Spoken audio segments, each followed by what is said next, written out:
Hi guys! Magandang gabi! Welcome back po dito sa Gandara SRU channel for showbiz update.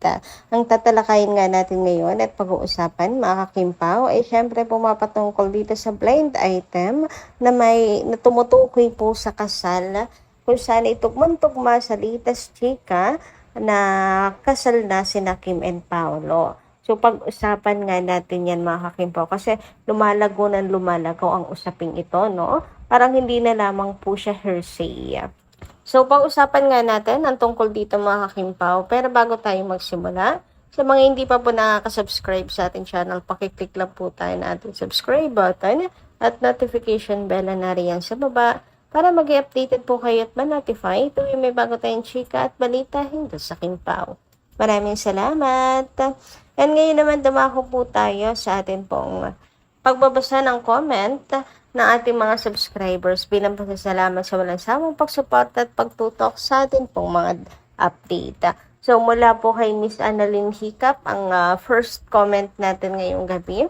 Sabi niya rito, "Good afternoon Gandara, hindi nila maaaring pagsabayin. Yan, dahil pare-pareho yan. Nasa Channel 2 may-ari at kahit kailan hindi nila matatalo ang Kimpaw. Tigilan nyo kahit sa ang platform na nailas ng The Alibay. Nailabas na ang The Alibay. Pero sa totoo lang, mga bashers, aminin nyo siguro, pinakamalakas ang fans ng KP. Kahit saan nyo dalhin, kaya nilang ipanalo. And Gandara, kumakalat na ang ending. Napakaganda. Napakatamis ng kiss nila. Nakakakilig. Yes, true. Pero alam niyo, hindi ko muna inaano. Kasi gusto ko pa rin mapanood po ito sa sa Free TV. Alam niyo, at kita niyo hindi ko masyadong pinipicture yung tungkol dyan sa kumakalat na yan. Ayoko kasi i-spoil yung yung mga team Free TV na wala pong I want. Syempre, andun pa rin yung excite kasi 'di ba napanood naman natin sa Prime, nakakaiyak ka. Tapos, etong chikang kumakalat, magandang ending. So, aabangan pa rin namin po ito sa July 24. And tungkol naman sa sinasabi nyo na naipalabas na ang The Alibay sa kahit anong streaming platform, yes. And sa lahat ng yon, number 1 ang Kimpaw. 'Di ba? Ang taas po ng views, mga Kimpaw online ng The Alibay, Kakapamilya Channel. Then of course, I Want number 1 sa Prime, number 1 din mga kakipi. So kahit saan po talaga ipalabas ang Kimpaw ay sinusubaybayan. Kahit nga anong oras pa mga kakimpaw yan di ba? So, inurong po ng 9:30 dahil sa sigabo, pero sinusundan patuloy pa rin po ng mga tao.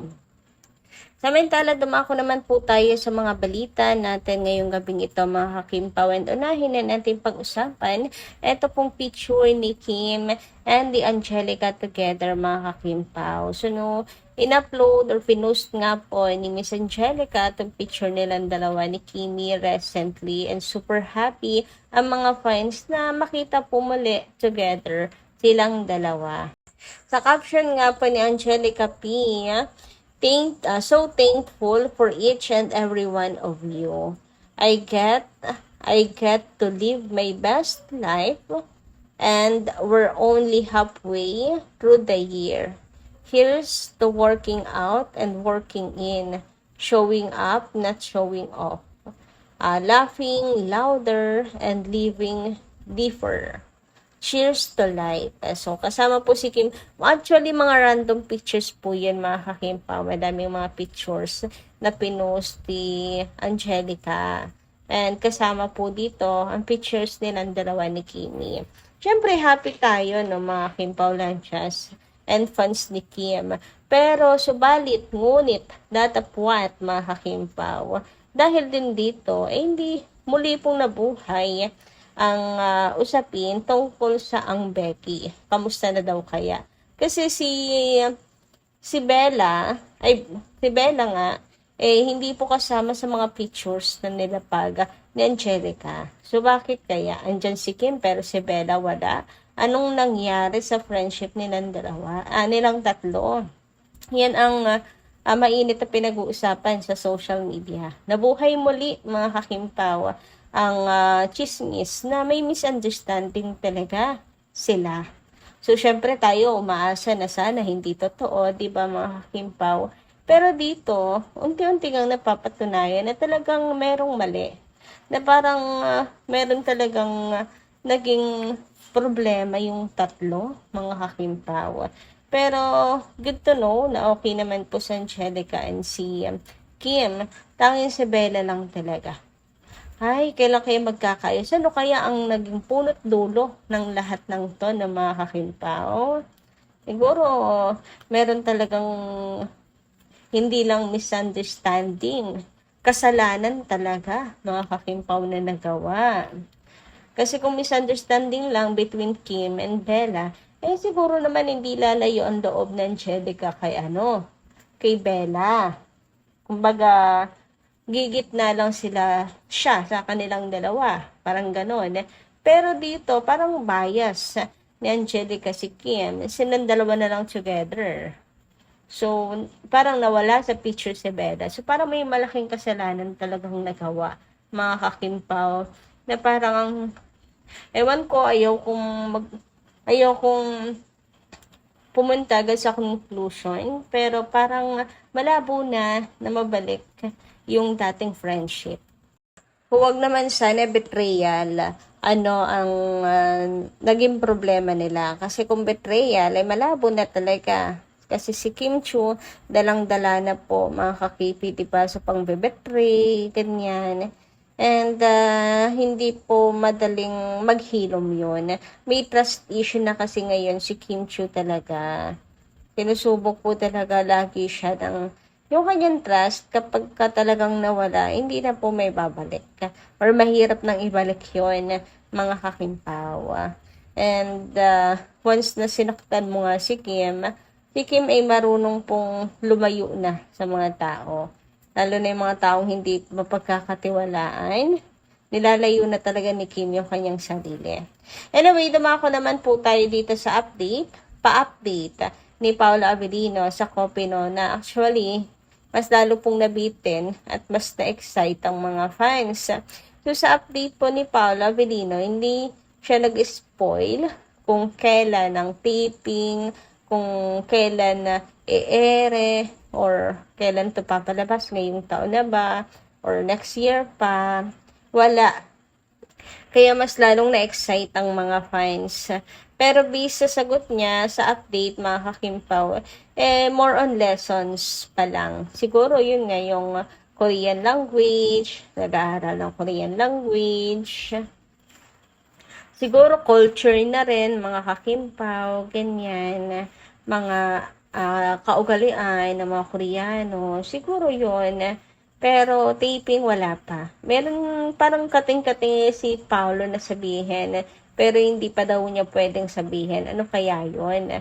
So doon po actually doon po actually ang mga fans nabitin kay Pao, and mas lalo pong na-excite. Pina-excite lang po lalo ni Pao ang mga fans sa Kopino. Mukhang pinaghahandaan talaga nila to, no? May lessons pa. Ang bongga. Pero alam nyo, meron po ako nabasa tungkol sa Korean actor. Meron kasi akong nabasa na parang hindi nila bet etong Korean actor na kukunin nila bilang cast ng Kopino. Ewan ko kung bakit. Wala rin akong idea kung sino, mga kakimpaw. Kasi mahirap naman, 'di ba, yung mga may alam na ilapag kung sino at pangunahan ang mga in charge. Pero ayun, na-curious ako kung bakit parang hindi sila agree, dapat pag-aralan daw po muna, ayaw nilang ma-stress, ganun. So, malalaman din po natin yan once na magbigay na po sila ng details, mga kakimpaw. Lalabas naman po yan eh. Anyway, dumako naman po tayo ngayon dito sa mainit na pinag-uusapan sa social media. Kamakailan nga, 'di ba? Napapabalita nga nakasal na sina Kim and Paolo sa USA and so on and so forth. And ngayon, actually, mga kakimpaw, hindi pa rin tapos.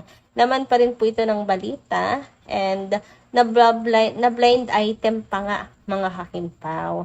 Yes, sabi dito ni Alt Inday Balitay, ayon sa chismosa nating tarot card, magdidiwang ang couple dahil ikinasal na sila sa Amerika. Si actor at actress, sabi pa sa tarot card, buntis si actress. Kaya yung bago nilang business ay para sa future ng kanilang baby. Totoo ba? So, himay-himayin nga natin yan. Nagdidiwang dahil kinasal na sa Amerika. May chika na lumabas na sina Kim and Paolo ay kasal na po sa USA. Tapos ito, sabi pa sa tarot card, buntis na ang actress. 'Di ba? Kamakailan lang din napansin nila yung tummy nga daw ni Kimi. Ayun, during the opening ng second pop-up store sa Zamboanga. Yun. Nung before po, during the preparations, the day before the opening. Ayun. So, may mga ganyan chika. Ano na rin natin yan, na chika na rin po sa inyo. Alam nyo na siguro yun. And, ito pa. Kaya yung bago nilang business ay para sa future ng kanilang baby. Bagong business. May bagong business din, di ba? Sina Kim and Paolo nga. Si Paolo, ayun nga yung Please Peace, nakaka-open lang July 18. And si Kim, bagong pop-up store naman sa Zamboanga noong July 11. So, parang tugma po sa Kim Pao. Sabi pa ni Pao, business venture together with Kim. Ayan, looking forward po siya doon. Hope so daw. Di naman niya sinasarakan yung pintuan. So, ang tanong, Kim Pao na ba talaga to, mga kakipi? Kim Pao na ba talaga ang nasa blind item na to?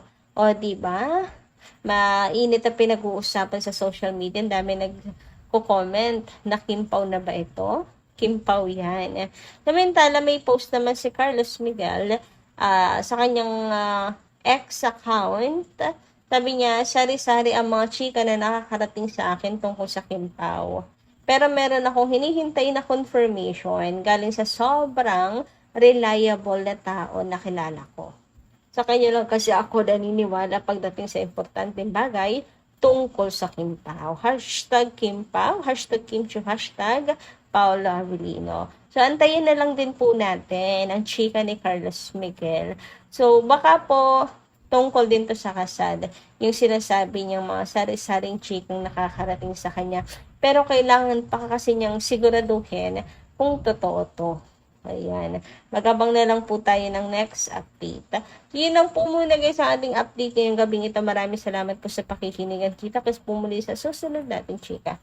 Maraming salamat. Ingat po palagi.